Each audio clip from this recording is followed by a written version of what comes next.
talk about the stock market, bonds or shares, it's fair to say that my guest today is perhaps one of the most passionate advocates you'll find. But what is she beyond the job so many know her for? How did faith, F-A-I-T-H, fate, F-A-T-E, and family guide her path? Marlene Street Forrest is my guest. I'm Archibald Gord.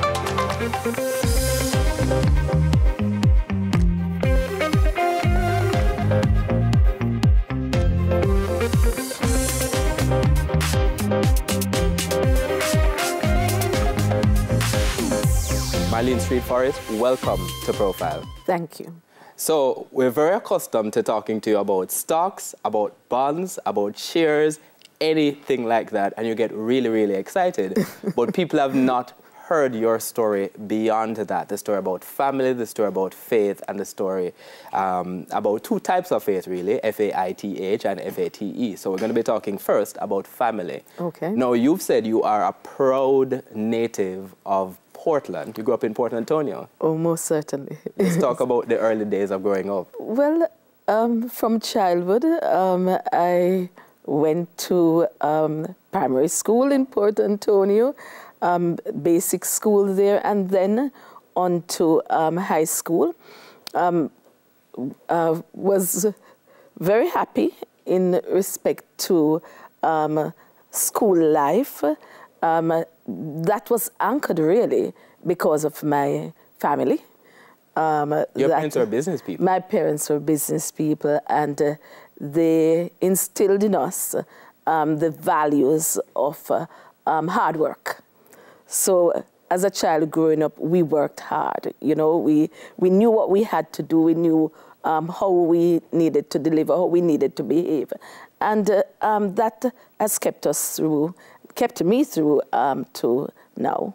And they had a lot of different kinds of businesses as well. You're involved in a lot of different kinds of activities. Yes, I was. So there was a hardware, and you know, there was furniture manufacturing and hire purchase, and we would literally help making some of these things. The Koya mattress, you know about Koya mattress? Yes. And, you know, you quilt it, and we were involved in that, putting together the oil stove. You know what's that oil stove? Yeah. And my father was also involved in grease and spraying of trucks and vehicles. And I actually used to do grease and spraying of the trucks. There's a nipple. You were grease and spraying? Yes, yes, you did. And that determined also those activities, your pocket money. You know, you had chores to do and you had to do it.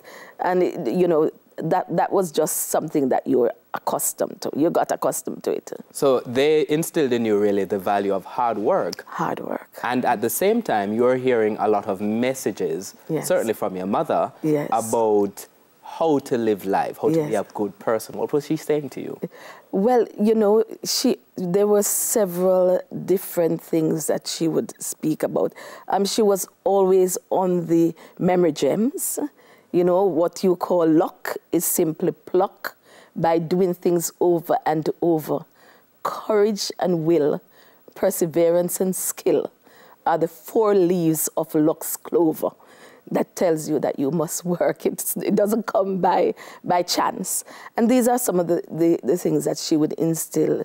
Labor for learning before you get old. Learning is better than silver and gold.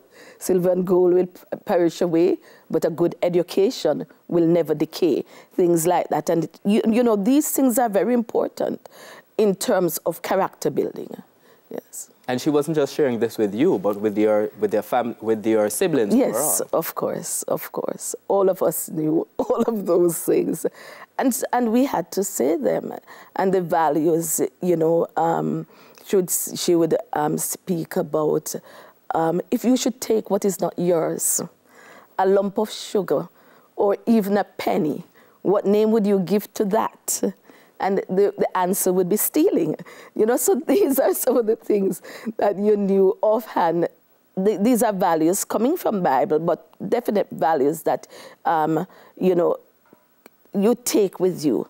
you understand afterwards why they were doing what they were doing. And in fact, you remember them now because you're reciting it, even though these were years ago. Yes. Now, these were values that you then took on to you to Titchfield High School. And Yes. you also said you are a very, very proud graduate of Titchfield High School. Yes. How different was the school then than the school we know now?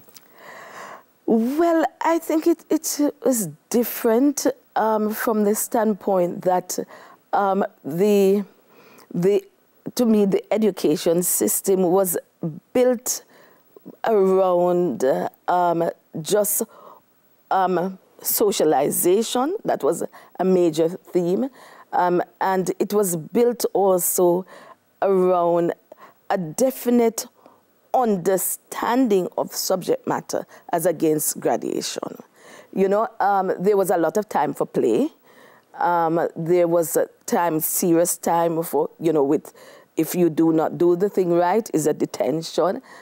I think there was more discipline than we have now. There's a lot of rigor to the school that you went to at the point. I think so. I think so. Yes. Now, moving on from Titchfield, you then decided that you're going to go into teaching. Yes. Why teaching? Well, it was a job that was available. And it was necessary to go to do something. Because when we talk about business, but business have its ups and its downs. And at the point at which I left Titchfield was at low 6, determined that I had to, based on the economic conditions at that point, finish my A-levels in 1 year, which I did. And it was necessary. All of us were going to university and college at the same time. And I felt that it was necessary for me to get something useful to do, yes. So into Port Maria High School. Yes. What was that experience like? Did you enjoy it? I loved it. I loved Port Maria High School, and I loved Port Maria, as a matter of fact. It was calm, and most of the students I taught were pretty much my age. I taught, though, from Form 1 to Form 5. So you had Form 5 and, 4 and 5, which were probably nearer to my age. But again, it was a good experience. And I had experience that taught me to be patient, because I had situations where I children idling, and it irritated me. And the principal there was very good in terms of saying, no, I know you are young and you can't, you know, so it... You're very strict. Yes, yes, in respect to that, because it is a school that you pay to go. And I felt that it was not good for others to be wasting the other children's parents' money. You know, so those things sort of irritated me. So, but I learned wisdom, discipline, further discipline, because after one has to appreciate teachers. After teaching, there is still a lot to do. The marking of the paper. Until it's outside the classroom. Exactly. And you do not appreciate that as a student, generally. But when you get into it, then you realize. No, you started out teaching, but of course that is not where you would end up. And that is what we're going to be talking about when Profile returns right after this break. We're going to be talking about how Marlene Street Forrest moved from teaching to university and then into business. That's where we are headed. Stick around. We're back after the break.